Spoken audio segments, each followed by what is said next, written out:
हाय प्रशांत, right? सो हमने last class में हमने बहुत सारी चीज़ें करी थी, इफ यू रिमेंबर, राइट? हमने देखा था फाइनाइट सेट्स क्या होते हैं, इनफाइनाइट सेट्स क्या होते हैं। तो आई होप सेट्स वाला तो आपको समझ में आ ही रहा होगा। एंड अगर आपको कोई भी क्वेश्चन है तो मैं ना एक अपने चैनल में बायो में एक लिंक लगा दूंगा क्वेश्चंस का, अब वहाँ पे अपने क्वेश्चंस टाइप कर देना, मैं आपको उसके आंसर्स दे दूंगा कि मतलब क्या सॉल्यूशन हो पाएगा related to anything, right? So in today's class let's solve some of the questions and फिर हम कुछ सेट्स और के बारे में पढ़ेंगे, ठीक है?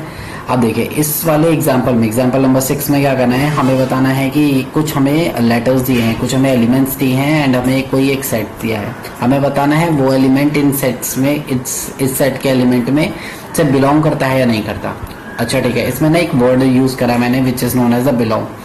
बिलोंग मतलब क्या होता है कि एक एलिमेंट दूसरे सेट के एलिमेंट्स के मतलब उसमें है या फिर नहीं है।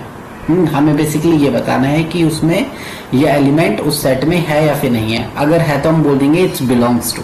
बिलोंग्स का साइन होता है ई, लिखते हैं। अगर बिलोंग करेगा तो ई लिखेंगे, अगर बिलोंग नहीं करेगा तो ई को काट देंगे। क्वेश्चन करते हैं। First question we have which is y equals to में a x y z। y है it's belongs to.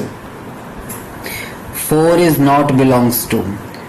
2 is belongs to 5। अच्छा ठीक है, ये जो लिखा हुआ है, अब आप बोलोगे सर ये क्या लिखा हुआ है, दिस इज नोन एज 5। हाँ, दिस इज नोन एज 5 और the empty sets, null sets भी बोलते हैं, ठीक है?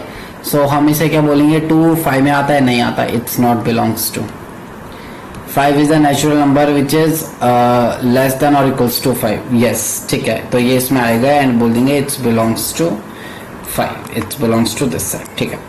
अब हम देखते हैं what exactly the empty set and the null set is. Empty set and null set क्या होता है, वो सेट्स जिन सेट्स में कोई भी एलिमेंट्स नहीं होते, ठीक है? वो सेट्स जिन सेट्स में कोई भी एलिमेंट नहीं होते उन सेट को बोलते हैं एम्प्टी सेट या फिर नल सेट। एग्जाम्पल के लिए बताता हूँ, पहले मैं इसका मतलब आपको रिप्रेजेंटेशन बता देता हूँ। आप या तो एम्प्टी सेट को या नल सेट को ऐसे रिप्रेजेंट करते हैं, 2 कर्ली ब्रैकेट्स के बीच में कोई एलिमेंट नहीं, या फिर आप उसे 5 से डिनोट करते हैं। दोनों में से कोई सा भी आप यूज कर सकते हैं, दोनों ही ठीक है, ठीक है? मैं आपको एग्जांपल्स के लिए बताऊं। फॉर एग्जांपल अगर आप पहला एग्जांपल लेते हैं, set of A even prime number. Even number क्या होता है, which is a multiple of 2, right? 2 4 6 8। अच्छा ठीक है, 8 ले लिया, 8 के 6 ले लिया, या 4 लेते हैं, चलो 4 ले लिया, 4 ले लिया। 4 के मल्टीपल्स क्या होंगे, 4 के मल्टीपल्स होंगे 1 2 एंड 4 इटसेल्फ। प्राइम नंबर क्या होता है, जो 1 एंड इटसेल्फ होता है, 1 एंड इटसेल्फ से मल्टीप्लाई हो, that is known as prime number.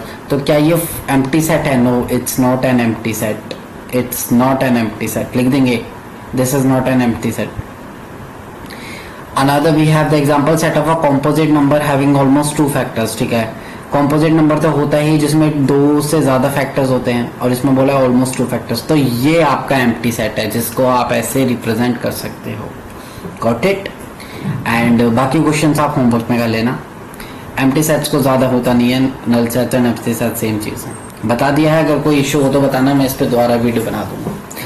After that we have a equality of sets, ठीक है? ये थोड़ा देखने वाली चीज है। इक्वलिटी ऑफ सेट्स क्या होता है? इक्वलिटी ऑफ सेट्स होता है इक्वल सेट्स।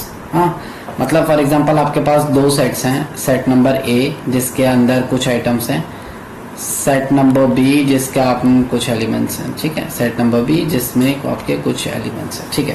तो होता क्या है, अगर ए के एलिमेंट बी में होंगे, मतलब ए के जो एलिमेंट्स हैं वो बी में अवेलेबल हैं और प्रेजेंट हैं, so then we can say A is equals to B. Representation होता है A is equals to B, मतलब ए जो है वो बी सेट के इक्वल है। एग्जाम्पल के लिए अगर मैं